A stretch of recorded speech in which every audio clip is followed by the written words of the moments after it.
লখিমপুৰ যুটীয়া স্বাস্থ্য সেৱা সঞ্চালকৰ কাৰ্যালয়ত যক্ষ্মা ৰোগীক পৰিপুষ্টি খাদ্য সামগ্ৰী বিতৰণ। প্ৰধানমন্ত্ৰী যক্ষ্মামুক্ত ভাৰত অভিযানৰ অধীনত যক্ষ্মা ৰোগীৰ চিকিৎসা তথা অৰ্থনৈতিক সমৰ্থনৰ বাবে নিক্ষয় মিত্ৰ আঁচনিৰ যোগেদি নানা ব্যৱস্থা গ্ৰহণ কৰা হৈছে। যিহেতু ৰোগীক ঔষধৰ লগতে পৰিপুষ্টি খাদ্য অতিকৈ প্ৰয়োজন, কোনো ব্যক্তি বা অনুষ্ঠানে ৰোগীক সহায় কৰিব বিচাৰিলে নিক্ষয় মিত্ৰ ৰূপে পঞ্জীয়ন কৰি পৰিপুষ্টি খাদ্য সামগ্ৰী প্ৰদান কৰিব পাৰে। সেয়েহে আজি লখিমপুৰ জিলাৰ যুটীয়া স্বাস্থ্য সেৱা সঞ্চালকৰ কাৰ্যালয়ত 5 ৰোগীক জিলা আয়ুক্ত প্ৰণৱজিৎ কাকতিৰ ফালৰ পৰা পৰিপুষ্টি খাদ্যৰ টোপোলা প্ৰদান কৰা হয়।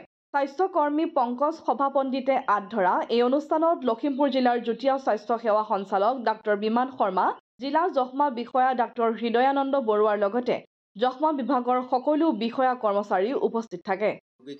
এই খাদ্যৰ টোপোলা যোগান ধৰি আহিছোঁ। সদ্যহতে পাৱাৰ গ্ৰিড কৰ্পোৰেশ্যন অৱ ইণ্ডিয়াৰ ফালৰ পৰা আমাৰ লখিমপুৰ জিলাৰ যিসকল যক্ষ্মা ৰোগী আছে তেখেতসকলক খাদ্যৰ টোপোলা যোগান ধৰি অহা হৈছে। আমি আশা কৰিছোঁ আমি ইয়াৰ উপৰিও আৰু আমাৰ যিসকল শহীদ ব্যক্তি আছে বা সংগঠন আছে তেখেতসকলৰ পৰা এই ক্ষেত্ৰত সহযোগিতা পাম আৰু নিশ্চয় মিত্ৰ হিচাপে আৰু অনাগত দিনত আমাৰ যিসকল ৰোগী আমাৰ ওচৰলৈ আহি থাকিব তেখেতসকলক যাতে আমি এই খাদ্যৰ টোপোলা দিব পাৰোঁ তাৰ বাবে আমি আশা কৰিছোঁ। ধন্যবাদ। নমস্কাৰ। প্ৰধানমন্ত্ৰী যক্ষ্মামুক্ত ভাৰত অভিযানৰ বিষয়ে আমি সকলো জ্ঞাত। ভাৰতৰ প্ৰধানমন্ত্ৰী সন্মানীয় নৰেন্দ্ৰ মোদী ডাঙৰীয়াৰ আহ্বানক্ৰমে যক্ষ্মা দূৰীকৰণৰ বাবে এক জন আন্দোলন গঢ়ি তুলিবলৈ আমি বা আমাৰ সকলো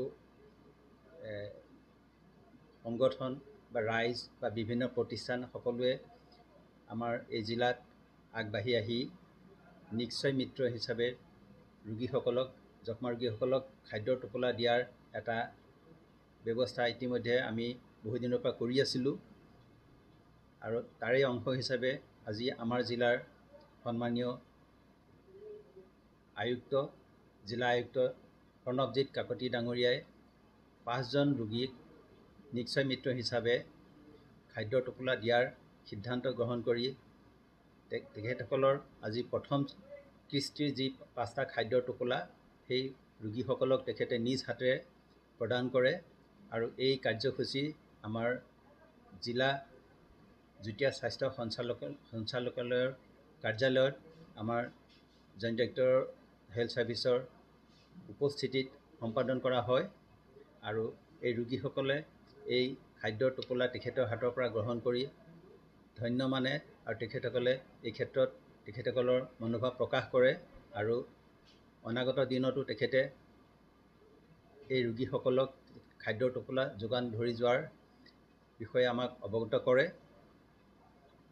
লখিমপুৰৰ পৰা ৰাহানুদ্দিন আহমেদৰ ৰিপৰ্ট, অসম আদিত্য।